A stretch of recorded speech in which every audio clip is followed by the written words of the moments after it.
Hey guys, enough said. Meet Simmons back with another video. Today we got a video from the Black Gems podcast. Apparently this mother's on here talking about how her son had a conversation with her that really changed her life. I thought it was really good and definitely agree with it. Here we go. And my son told me this when he was 17 years old. He said, if you really loved me the way that you said you loved me, you would have taught me how to survive in the situations that you were afraid of killing me instead of protecting me and not teaching me how to protect myself. And that is what happens when mothers think that they can raise men. We don't teach them how to protect themselves the way that a man teaches a man how to protect himself. What we do is we coddle them and we become this wall of security that come crashing down when they get to smelling themselves and they in their 18s and 19s and now he can't live in your house no more, and you send him out into the world unprotected, and that's why he resents you. I know that she only did it because she loved me. Yes. But if she really loved me, you would have taught me how to protect myself. That's powerful. Really, it's really deep and really powerful. And right now, I know a lot of moms are triggered. Yeah. And let me say this, you should be. And I want you to understand that I say this with all the love in the world. You can't raise a man, ladies. You can't. You cannot. He's going to be lacking in one way or another. And every dude that was raised by his mama right now is mad. But you're lacking, sir.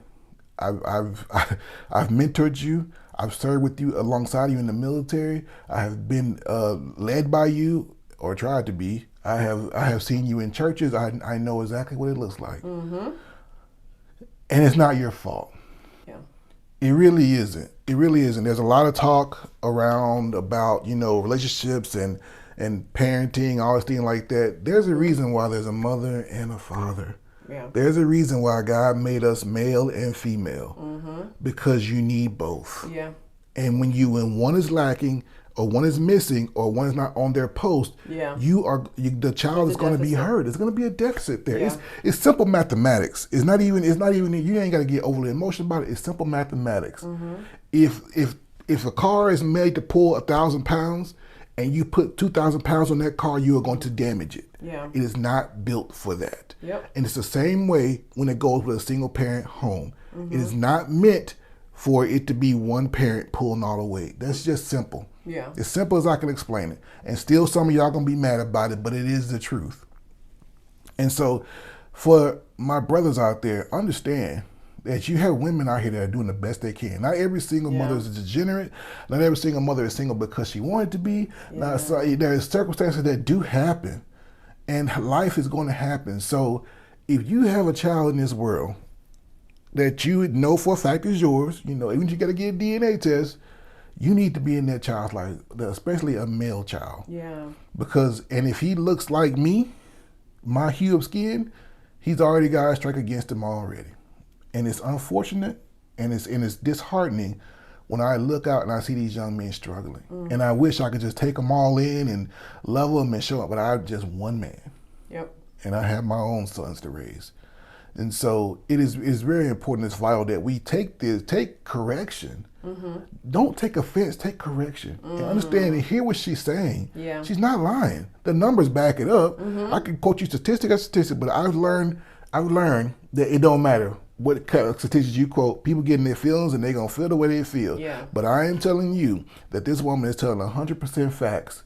And young men who are raised by their mothers, women, they're going to love them. They're going to call them. They're going to love them. Like the old saying goes, women raise their daughters and love their sons. It is a thing. That's why the father comes and he takes the son. That's right. And he shows him how to be a man. And he shows him how to navigate this world. Because the way a woman shows a man how to navigate this world is all wrong. It's all wrong. If you're navigating this world, if you were taught to navigate this world like a woman, as a man, you're gonna struggle in every area. Yeah. You may be successful, you may be degreed up, you may have a good job, you may make good money, but you are going to struggle. And you need to understand that the need for a man, a father figure in your life is so vital. Absolutely. What do you think as a mother? As a mother, watching this, it reminded me of the way that we parent differently. Men and women parent differently.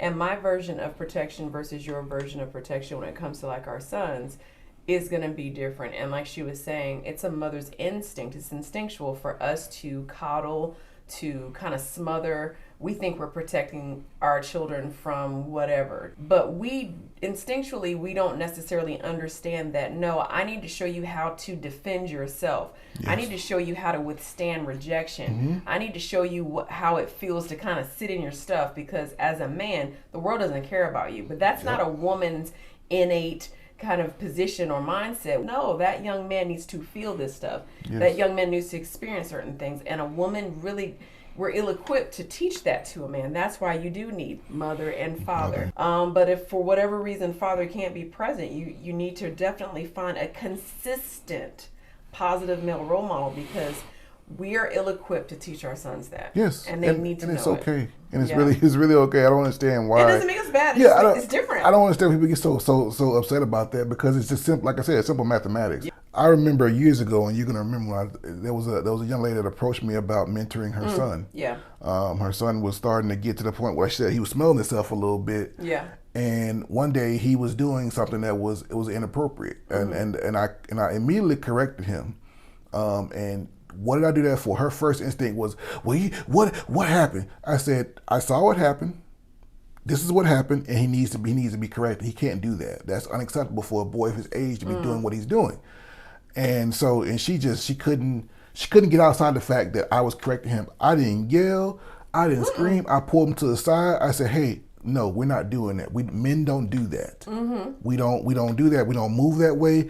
And he was kind of looking down, but he was taking it. You know, he's like, okay.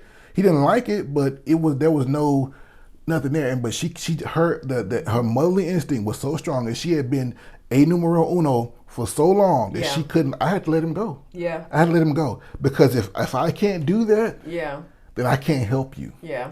If I can't, you want me to mentor your son, that means I step in as a proxy father figure. And I would never let my sons get out of pocket. That's right. That's the thing. So if you want me to mentor your son, you got to turn him over to me. Yeah. I can't have you in the background coaching and no, well, don't do it this way. No, that's not the way this works. Yeah. So that relationship had to be cut. And a lot of men have come to me and said the exact same thing. Uncles, brothers, cousins, they try to step in as a proxy father. That's right. And mom is there blocking them because she won't step out of her own emotion. She's gatekeeping. Yeah. And so now he's 16, 17, he's 6'2", 210 pounds. She can't do nothing. Offensive line on the high school football team. Yeah. And what your 5'4", 130 pound self gonna do? Nothing. And now you want me to come in and jack him up. Well, it's too late. I could have, when he was 9, 10, 11, that's right. I could have done something with that. But now you got this boy sitting looking me eye to eye.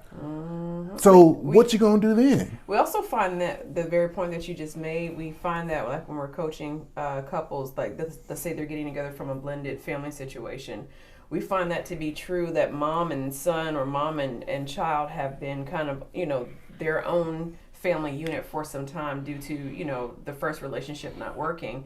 And now there's a remarriage or there's a new spouse coming along, and whenever the father figure or the new husband kind of raises up and says certain things and lays down a standard, then she got something to say in front of the child.